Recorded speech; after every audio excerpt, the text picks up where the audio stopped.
Irmão, Deus está aqui, viu, irmão? Que é nítida a presença dele aqui entre nós. Glória a Deus. Deus está fluindo. E agora nós vamos meditar na palavra do Senhor. Atos dos Apóstolos, capítulo 9. Esse capítulo é reservado para narrar a conversão de Saulo.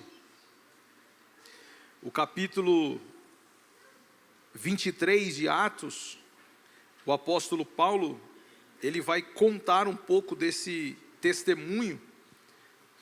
E eu gostaria de destacar algumas coisas nessa conversão.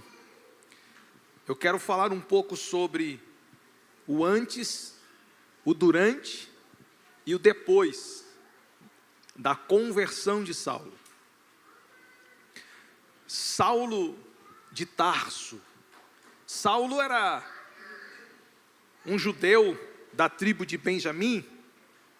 Ele nasceu na cidade de Tarso, da Cilícia, uma cidade romana, e por causa disso ele tinha dupla cidadania. Era judeu de origem e romano de nascimento. E agora esse judeu da tribo de Benjamim, ele é criado na cidade de Jerusalém aos pés de um doutor da lei chamado Gamaliel. Esse Saulo, ele cresce debaixo de um rigoroso ensino das Escrituras, da Torá, e ele se transforma em um zeloso homem religioso e um homem com fortes convicções.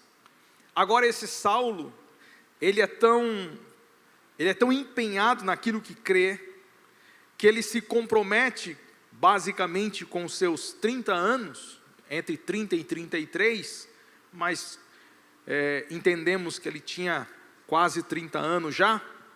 Agora ele começa a se levantar não só contra o movimento, mas contra o evangelho de Jesus. Saulo, ele começa a perseguir a igreja. E a perseguição de Saulo era tão violenta que ele prendia, batia e até mandava apedrejar algumas pessoas.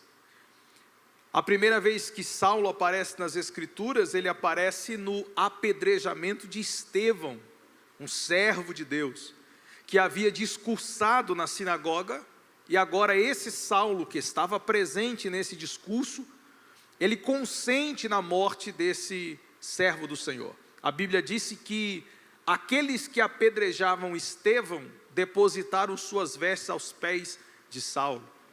Esse Saulo de Tarso, ele vai ganhando corpo, vai ganhando força. Então ele vai até o sumo sacerdote. Veja que o acesso dele com a elite religiosa da época era um acesso bem aberto. Ele então vai à mais alta corte religiosa da sua época para pedir cartas. E estas cartas tinham um único objetivo: prender aqueles que são chamados do caminho. O texto fala em Atos capítulo 9, no verso 1, respirando ainda ameaças e morte contra os discípulos do Senhor, dirigiu-se ao sumo sacerdote e lhe pediu cartas para as sinagogas de Damasco, a fim de que, caso achasse alguns que eram do caminho, assim homens como mulheres, os levasse preso a Jerusalém. Veja, ele decide prender todos os do caminho. Quais são ou quem são essas pessoas chamadas do caminho? No próprio capítulo 9 de Atos, nós chamamos estas pessoas consideradas do caminho de discípulos. Verso de número 1 fala, discípulos do Senhor. No verso 13, eles são chamados de santos. No verso 14, eles são chamados daqueles que invocam o nome do Senhor. No verso 19, eles novamente são chamados de discípulos. E no verso 30, eles são chamados de irmãos. E a Bíblia apresenta eles, em contexto geral, como cristãos.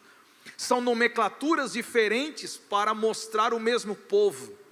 Os do caminho são os cristãos, são os irmãos, são os que invocam o nome, são discípulos, são os santos, são aqueles que pertencem a Cristo, que é o caminho, a verdade e a vida. Os do caminho são os santos cristãos que servem a Jesus. Então agora esse Saulo, ele vai em direção a Damasco, nas sinagogas da cidade, para tentar prender tanto homens quanto mulheres. Ele não fazia distinção, só falar o nome de Jesus já era o suficiente para ele mandar prender. Só se declarar como crente já era o suficiente para ele mandar prender. Se porventura tocasse no nome de Jesus, já era o suficiente para mandar prender. Cartas ele tinha, autoridade ele tinha, mas ele não contava com alguém que pareceu para ele no caminho. Essa ele não esperava. O texto fala que ele, indo na direção de Damasco, Jesus se revela para Paulo. Jesus se revela para ele. E como Jesus se revelou para ele? Jesus ele se revelou para ele de 4 formas. Primeira forma, com urgência. Por que urgência? Porque o texto no verso 3 fala que enquanto ele estava se aproximando de Damasco, subitamente, de repente, ele não esperava, mas Jesus apareceu. Ele nem imaginava, mas Jesus apareceu. Jesus se revela para ele com urgência, com pressa, de repente, sem que ele esperasse. Jesus se revela para ele com poder, porque o texto disse que subitamente uma luz brilha do céu, ao meio-dia. E o próprio Paulo, contando esse testemunho, ele disse que essa luz era mais forte do que a luz do sol. Então não era uma luz natural, era uma luz sobrenatural. Essa luz ela brilha, e o texto disse que ela envolve Paulo, fica ao redor de Paulo. Não é uma luz que veio sobre a cabeça, é uma luz que envolveu o seu corpo. O poder de Cristo, ele se manifesta em nós e nos envolve por inteiro. Paulo estava cercado pela presença do Senhor. Quantos de nós éramos como Saulo? Tínhamos as nossas próprias convicções, tínhamos os nossos próprios desejos e os nossos próprios caminhos. Mas de repente, o Senhor se revelou para nós e nos cercou de todos os lados, que a gente não sabia mais o que fazer. E diz o texto que pelo poder dessa luz, tanto Saulo quanto os seus companheiros de viagem caíram por terra. Ele caiu por terra porque os nossos planos caem diante dele. As nossas convicções caem diante dele. Os nossos sonhos caem diante dele. Tudo o que somos cai diante dele. A luz dele é mais forte do que nós. A luz dele, quando nos envolve, ela simplesmente nos tira daquilo que nós planejamos, daquilo que nós pensamos, daquilo que nós queremos, e agora nos joga no chão.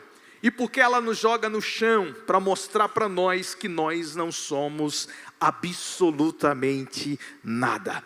Essa luz nos joga no chão para mostrar que somos fracos, para mostrar que nós não temos capacidade nenhuma e que Ele, somente Ele, é todo poderoso. Jesus ele se revela com urgência, Jesus ele se revela com poder, e Jesus ele se revela com verdade. Por que com verdade? Porque o texto disse que houve naquele momento uma voz. Essa voz começa a falar com ele. E é tão interessante o impacto dessa voz sobre a vida de Saulo e aqueles que estavam junto dele. E o que essa voz disse? Primeiro, Saulo, Saulo. Essa voz, de forma audível, é uma voz que vem do próprio Jesus, e é uma voz que conhece tudo, por isso ela é a verdade. Quando essa voz diz, Saulo, Saulo, essa voz sabia exatamente quem ele era, por isso o chamou pelo nome. Saulo não era um anônimo diante de Deus, como você também não é. Você foi escolhido pelo Senhor. Você não entrou na igreja por acaso. Você não recebeu e nem o aceitou por acaso. Você, quando entrou na igreja, Ele sabia exatamente quem é você. Ele te chama exatamente pelo nome. Saulo, Saulo. Pergunta: por que me persegues? Primeiro, Ele sabe quem você é e Ele sabe o que você faz.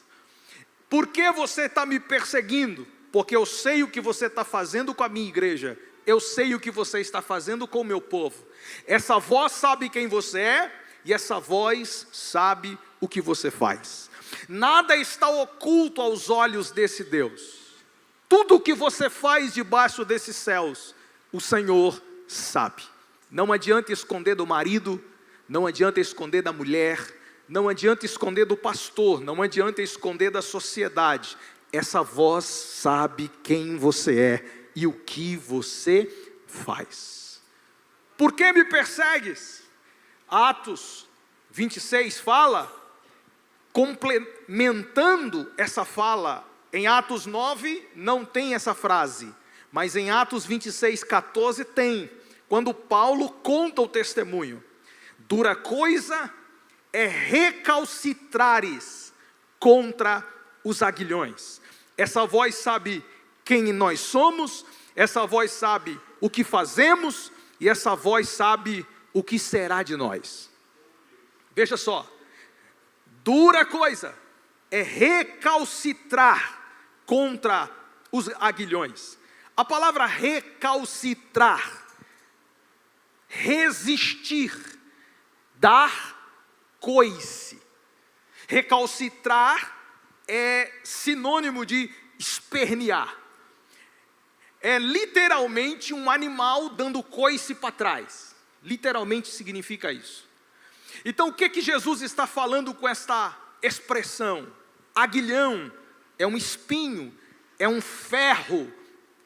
Esse aguilhão era uma maneira de conduzir o animal, seja o boi ou o cavalo. Mais precisamente os bois no arado. O boi, ele era conduzido por esse aguilhão, caso o boi se recusasse a trabalhar, a desobedecer seu dono, o dono usava o aguilhão, o ferro, a ponta. E esse animal agora, quando era espetado por esse aguilhão, ele só tinha duas opções: continuar o trabalho sem se ferir ou recalcitrar. Isso é resistir, dar coice. Só que o problema é que ele vai se ferir.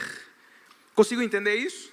Duas opções: ou você trabalha, ou você anda, ou você serve, ou você resiste, ou você recalcitra contra o aguilhão. Só que o problema é que você vai se ferir. É como dar murro em ponta de faca. O que Jesus, através dessa voz, estava dizendo?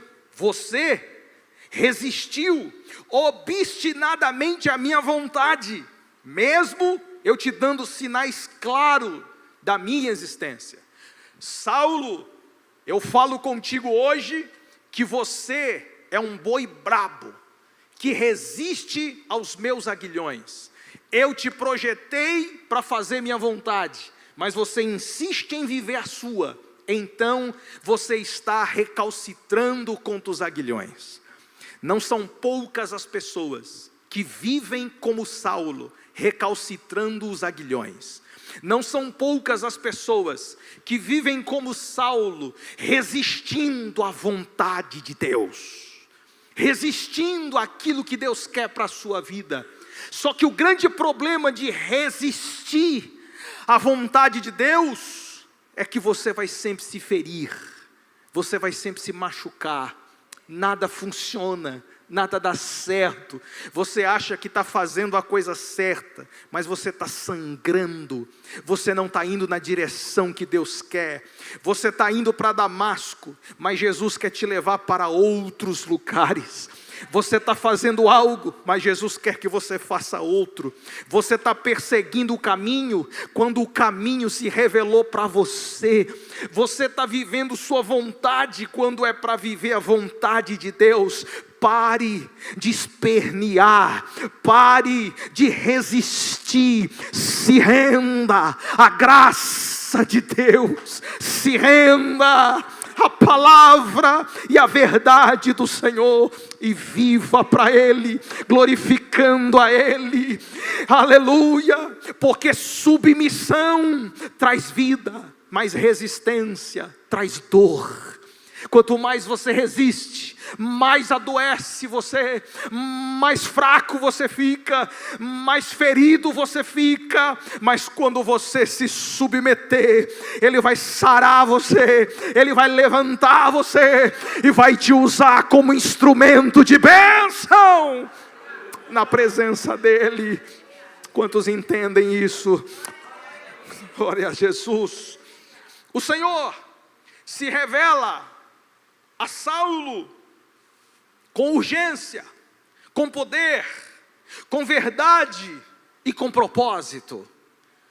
Por que propósito? Porque no mesmo instante, em Atos 26:16, aquela voz revela para ele qual o propósito dele.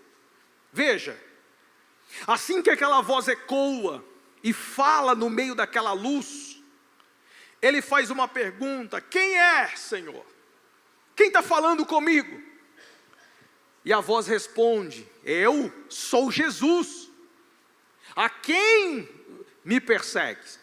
Aí ele começa dizendo: dura coisa recalcitar contra os aguilhões.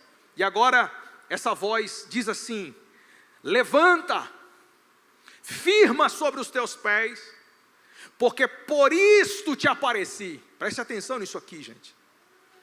Porque por isso te apareci. Por que essa voz falou? Por que essa luz brilhou?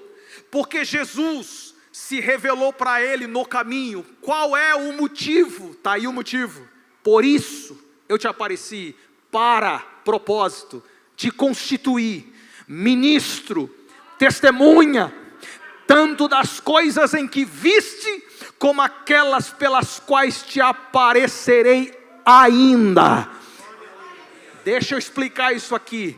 Eu me revelei a você, porque eu te levantarei como ministro. Eu me revelei a você, porque eu te farei uma testemunha. Preste atenção nisso, por favor. Eu me revelei a você, porque o que eu farei com você, você já viu algumas coisas, mas o que eu vou fazer com você, ainda não subiu ao coração, ainda você nem imagina. Eu ainda farei grandes coisas e firmes que você não sabe.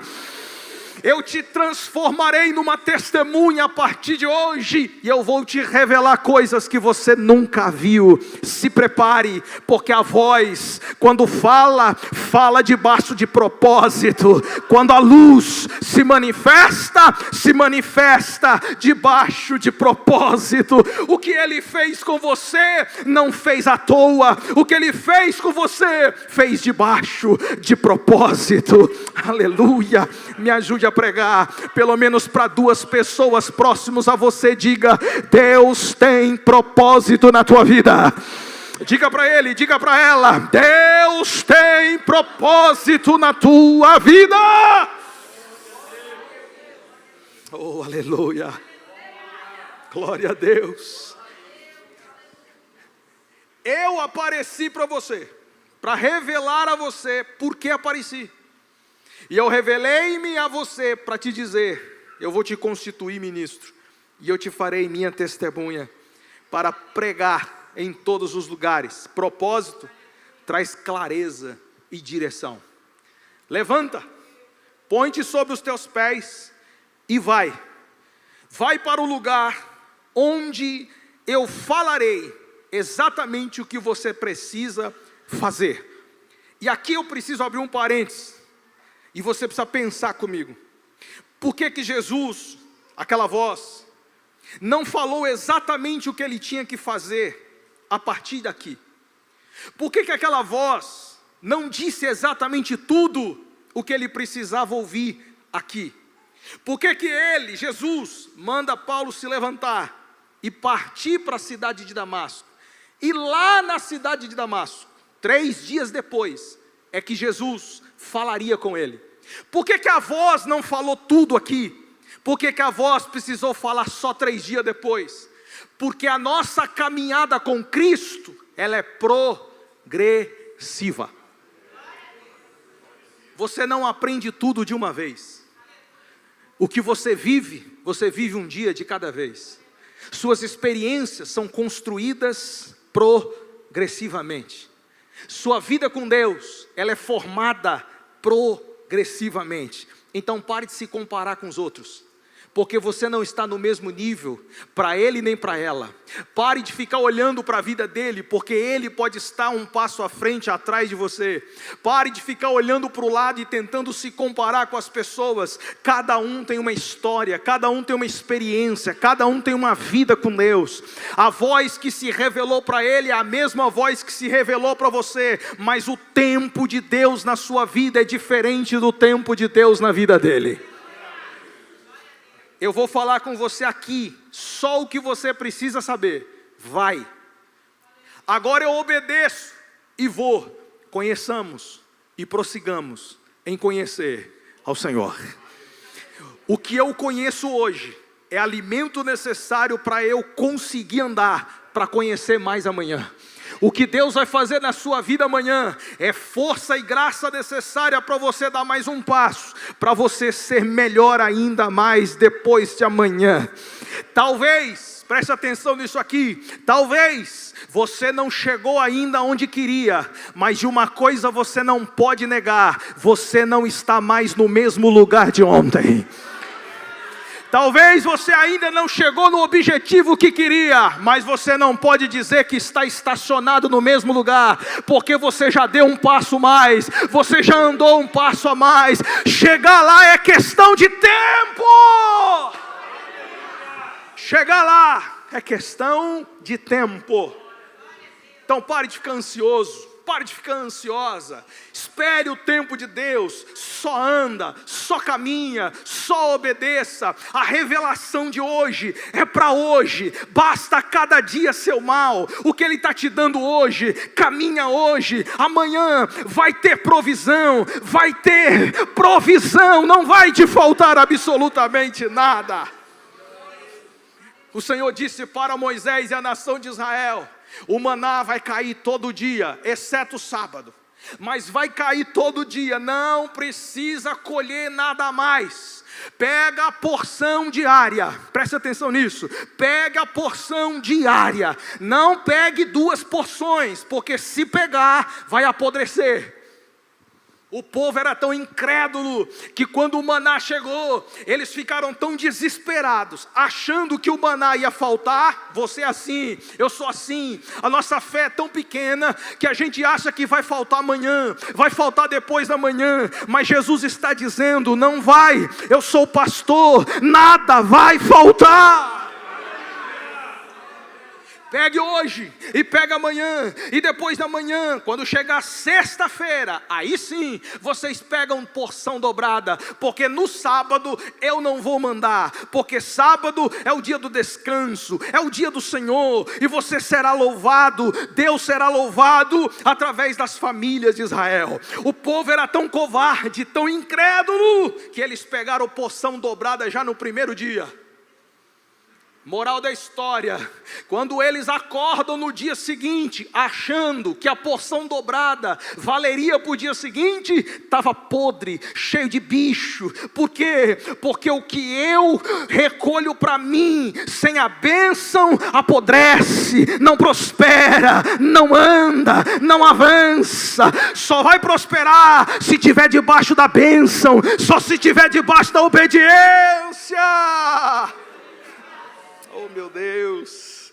Paulo recebe uma orientação: levanta e vai para a cidade de Damasco, e lá eu vou te revelar o que precisa você saber. Agora observe, versículo 7, seus companheiros de viagem, 9:7 de Atos, pararam emudecidos, ouvindo a voz e não vendo contudo ninguém. Então se levantou Saulo da terra, e abrindo os olhos nada podia ver, e guiando-o pela mão, levaram-no para Damasco, e esteve 3 dias sem ver, durante os quais nada comeu e nem bebeu. Aqui revela os primeiros passos de Saulo, o novo convertido, porque Jesus ele se revela com poder, Jesus ele se revela com urgência, Jesus ele se revela com verdade, Jesus ele se revela com propósito. Aqui Saulo é salvo, porque nós somos salvos mediante a fé, e não mediante as obras. Agora esse Saulo salvo, ele tem uma ordem clara: vai para Damasco. Ele vai começar a dar os seus primeiros passos na fé, ele vai dar os seus primeiros passos na caminhada cristã. E o seu primeiro passo é rumo à incompreensão, porque ele não estava entendendo muito bem o que estava acontecendo, nem ele e nem seus amigos de viagem. Eles não estavam entendendo o que estava acontecendo. Eles ouviam a voz, mas não via ninguém. E a gente, quando não vê, a gente fica cheio de dúvida, né, Tomé? Quando a gente não enxerga, a gente fica cheio de dúvida. Deus ele fala conosco, mas ainda assim parece que para muita gente não é suficiente. Esse culto para muitos não é suficiente. Deus falar aqui não é suficiente. Ouvir essa voz parece que não é suficiente. Mas deixa eu te falar uma coisa: vai se acostumando, porque na caminhada cristã só a voz basta. Aleluia. Na jornada cristã só a voz basta. Quem tem ouvidos que ouça a voz do Espírito Santo à igreja. É a voz que fala, é a voz que nos conduz, é a voz. Ninguém vai vê-lo, mas a voz vai nos falar. Ninguém vai enxergá-lo, mas a voz vai nos orientar. Talvez você não enxergará ele, mas nunca te faltará a direção da voz. Nunca, nunca. Essa voz vai conduzir você. E na caminhada cristã, nos primeiros passos de Saulo, ele caminha em direção à incompreensão, porque ele não estava entendendo o que está acontecendo. Em segundo lugar, ele caminhava rumo à incapacidade. Por quê? Porque ele não enxergava. Além de não compreender exatamente o que estava acontecendo, ele também se torna incapaz, porque ele agora não enxergava. E o terceiro passo de Paulo era rumo à sua impotência. Por quê? Porque ele precisou de alguém para segurar na mão dele.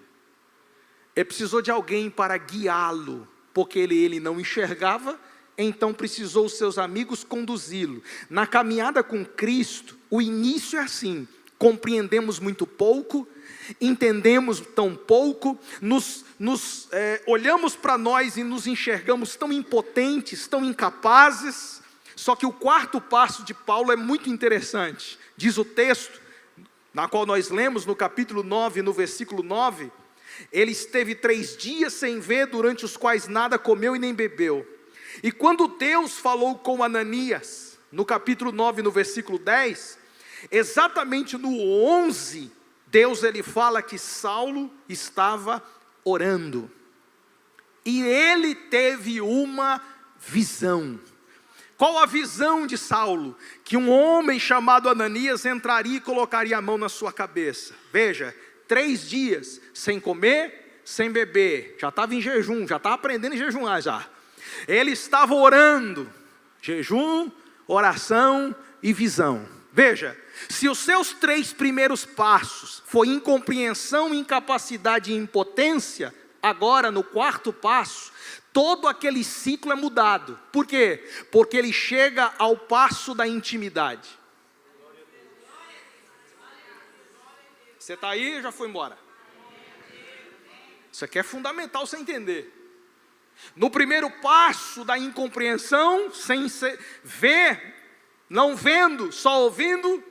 No passo da incapacidade, porque ele não enxergava. No passo da impotência, porque precisou gente ficar levando ele. Agora ele chega no passo da intimidade. Por quê? Porque quando ele entra na casa de Judas, na rua chamada direita, ele entra num quartinho, vai dobrar o joelho, ali a vida dele começa a mudar. Ah, Jesus, é poderoso demais. Foi naquele quartinho daquela casa que a vida dele começa a mudar. Ali ele não podia ver, então ele não podia distrair com nada. Ali ele se considerava impotente, incapaz, então ele começa a se achegar a Deus, porque só se achega a Deus quem é impotente e incapaz. Pega isso aí, por favor. Se você achar que pode, então você nunca vai conhecer o Deus que pode. Se você achar que tem, você nunca vai conhecer o Deus que tudo supre. Se você se achar forte, você não vai conhecer o Deus Todo-Poderoso. Só os incapazes, só os impotentes vão ter vontade de se achegar a um Deus que tudo pode e que Deus tudo faz. Ele chega no quarto e começa a orar, 3 dias consecutivos, em jejum e oração. Seus olhos físicos fechados, mas Deus abre seus olhos espirituais. O olho espiritual só pode ser aberto se o olho físico fechar. E eu não estou falando de cegueira, eu estou falando de você renunciar os prazeres da sua carne. Esse Saulo, 3 dias de oração e jejum, agora Deus se manifesta para ele no quarto, trazendo visão para ele. Ele começa a enxergar exatamente coisas que nunca enxergou na vida, e ele agora começa a ter uma vida de oração, uma vida de jejum. Preste atenção, você nunca vai progredir na caminhada, você nunca vai chegar a um estágio que Deus quer, se você não aprender que você precisa ter um quarto para orar, que você precisa se abster das coisas da terra, e que você precisa buscar o seu Deus em intimidade. Saulo aprendeu logo cedo que a vida cristã se começa na intimidade. De novo, Saulo aprendeu logo cedo que a sua vida cristã só começa na intimidade. Vida cristã não começa no culto, vida cristã começa no quarto. Culto do crente não começa no culto da igreja, culto do crente começa com seu culto no quarto. É lá dentro que a sua vida cristã vai sendo aperfeiçoada, que a sua vida cristã vai sendo melhorada, que os seus olhos vão sendo abertos, e que Deus vai começar a te dar visão espiritual. Aleluia. E para concluir, chega Ananias. A conversão de Saulo, poderosa, Deus se manifesta para ele. Agora chega Ananias, e eu preciso destacar a ação e a presença de Ananias na conversão de Saulo. Por quê? Porque na conversão de Saulo, Deus levantou um Ananias. Sempre, preste muita atenção nisso, sempre Deus vai levantar alguém para ser uma referência, um discipulador, um ajudador seu no processo da caminhada cristã. Todo mundo, se olhar para trás e fazer uma retrospectiva da sua caminhada com Deus, lá no começo, você vai saber quem foi seu Ananias.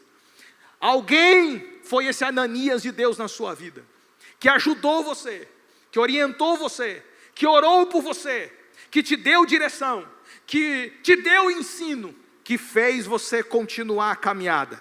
Quando você pensava em desistir, vinha o Ananias e batia nas suas costas e dizia: é assim mesmo, continua. Quando você pensava em parar, aí veio o Ananias e disse: não, é assim mesmo, continua. Ah, mas eu não quero mais. Ele disse, se você quer sim, pode continuar. Esse é o Ananias que Deus levantou para cuidar de você. E eu vou dizer algo ainda mais poderoso. Bom é que os Ananias nunca saiam da sua vida. Todos precisamos de Ananias que estejam do nosso lado, não para dar tapinha nas nossas costas, não para a gente fazer afago no nosso ego, mas para nos discipular, nos ensinar e nos mostrar o caminho. Ananias se levanta.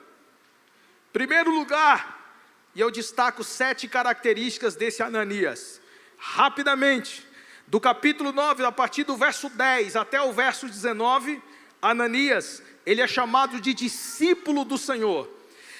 A primeira característica de Ananias é a sua intimidade com Deus. Veja no verso 10. E disse-lhe o Senhor numa visão. Se Paulo recebeu visão orando, Ananias, com certeza, não recebeu visão no shopping. É óbvio que Ananias estava no quarto de oração. Tem crente querendo ter visão, mas sem orar. Vai ter visão coisa nenhuma. Tem gente querendo direção, sem orar. Não vai ter direção coisa nenhuma. Tem gente querendo ouvir Deus, sem orar. Vai ouvir coisa nenhuma. Deus, Ele fala abertamente com visões para quem ora. A intimidade de Ananias mostra que ele era um homem de visão. A primeira característica de Ananias, ele tinha intimidade com Deus. A segunda característica de Ananias é que era um homem disponível. Veja no verso 10. Ananias, ao que ele respondeu, eis-me aqui, Senhor. Isso é resposta de quem está pronto, gente. Quem está em oração, quem recebe visão, sempre vai se dispor, sempre vai dizer, eis-me aqui, Senhor. Mas quem não ora e quem não tem visão, quando ouve Deus falar, é um Samuel, não entende nada. Samuel, Samuel, é Eli que está me chamando? Não, é Deus, meu filho. Ah, mas Samuel era uma criança, pastor. É o seu nível de maturidade. Mostra seu nível de maturidade. Pouca oração, pouca intimidade, maturidade zero. Ouve, mas não entende. Ouve, mas não compreende. Ouve, mas não discerne. Esse Ananias ouviu. E ele se prontificou. Eis-me aqui, Senhor. E olha que ele nem sabia para que era, irmão. Mas ele já se prontificou. Tem gente que só se prontifica depois que Deus fala para quê? Porque dependendo do que Deus falar, Senhor, pode mandar outro. Veja Deus aparecendo para Abraão. Abraão, sim, Senhor, sai da tua terra e vai para uma terra que eu vou te mostrar. Sim, Senhor, estou indo. Não, mas peraí, eu nem falei qual é a terra. Não, eu vou caminhar por fé. O Senhor não precisa falar, eu só vou andar, porque eu sei que se o Senhor me chamou, o Senhor sabe o que está fazendo. Se Deus tem um chamado na tua vida, é porque Ele sabe o que está fazendo. Se Deus te mandou ir para algum lugar, Ele sabe o que está fazendo. Ele cuida de você nos mínimos detalhes. Ananias, eis-me aqui, Senhor. Tem disponibilidade. Dispõe-te, vai à rua que se chama direita, na casa de Judas. Procura por Saulo, apelidado de Tarso, pois ele está orando. Ele viu entrar um homem chamado Ananias e impôs-lhe as mãos para que recuperasse a vista. Veja, ele viu um homem chamado Ananias para impor as mãos. É Deus falando para Ananias que ele, Paulo, viu um homem chamado Ananias entrando. Ananias nem tinha respondido sim não ainda. Mas Deus já tinha mostrado para Paulo que Ananias ia. Ah, tem gente que ficou boiando aí agora, porque ele ficou olhando para o relógio, já que acha que vai acabar o culto. Vou repetir de novo. Ananias estava orando, e Deus falou, Ananias, ele falou, eis-me aqui. Ele nem deu a resposta, se vai ou se não vai. Mas Deus já tinha mostrado para Paulo, que entraria um homem chamado Ananias, e colocaria as mãos sobre ele. Ananias nem falou se vai, mas Deus já se adiantou, vai. Tem coisas que Deus não vai respeitar o que você quer. Ele simplesmente já determinou e está determinado e vai acontecer. Querendo você ou não, você vai. Se não vai por vontade, vai de baleia. Mas vai! Vai! Porque esse Deus é soberano. Ananias, eu já me adiantei, já mostrei para Paulo que tu ia, então não vem me falar que não vai não.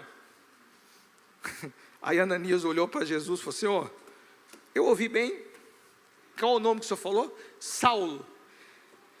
Senhor, olha só o versículo 13, Ananias respondeu: Senhor, eu já tenho ouvido um pouco sobre esse tal Saulo aí, quantos males ele já fez pelos seus santos em Jerusalém, e como ele trouxe a autorização dos sacerdotes para prender os que invocam teu nome. Versículo 15, mas o Senhor lhe disse: vai, vai, porque este que você está falando aí, que é ruim, este aí que você está falando, que vai matar e vai prender, para mim, é um instrumento escolhido. Mas por que Ananias, ele mostrou sua objeção? Porque ele tinha intimidade, ele tinha disponibilidade, mas ele tinha sentimentos também. E é normal uma pessoa que tem sentimentos sentir medo. É normal uma pessoa que tem sentimentos se preocupar. Você não é homem, ou super-homem, ou melhor dizendo. É normal, mesmo os homens mais ungidos e mais capazes sentem medo em alguns momentos, sentem preocupações em algum momento. Esse Ananias se preocupou: Senhor, eu ir lá, falar com o homem que queria nos matar, tem certeza? Tenho, eu sei o que eu estou dizendo, ele já está salvo, eu converti o coração dele, ele é um instrumento de bênção, pode ir, porque eu sei o que eu estou fazendo. Ele tinha intimidade, tinha disponibilidade, tinha sentimento, e era um homem obediente, porque o texto fala que no versículo 17, então Ananias foi, ele foi porque obedece, ele não questionou, ele apenas apresentou seu medo e sua preocupação, mas no verso 17, ele foi. Chegando lá, versículo 17, irmão Saulo era um homem que tinha empatia, sim. Lá atrás ele estava dizendo: veja, esse homem que mandou matar, que mandou prender, aí Jesus disse: é esse, para mim é um instrumento. Então se é um instrumento, irmão Saulo. Ele não chegou lá com medo de Saulo. Ele não chegou lá com medo de chegar perto de Saulo. Ele já chegou entrando no quarto e dizendo: Pai do Senhor, irmão. Por que Pai do Senhor, irmão? Porque Jesus falou comigo que você é um instrumento. E se Jesus falou que você já não é mais o mesmo homem, eu creio, porque Ele é poderoso para transformar. Ah, meu Deus do céu. Irmão Saulo, Jesus me enviou aqui, o mesmo que apareceu para você lá no caminho, por onde você vinha, para que você recupere a vista e fique cheio do Espírito Santo. Então Ananias impôs as mãos sobre a cabeça de Saulo, e quando ele colocou as mãos sobre a cabeça de Saulo, diz o texto, que caíram dos seus olhos como duas escamas, e ele voltou a enxergar. Ele tinha intimidade, ele tinha disponibilidade, ele tinha sentimento, ele era obediente, ele tinha empatia e tinha a autoridade de Deus. Foi quando ele colocou as mãos sobre a cabeça, as escamas caem, e a Bíblia fala que ele foi cheio do Espírito Santo de Deus.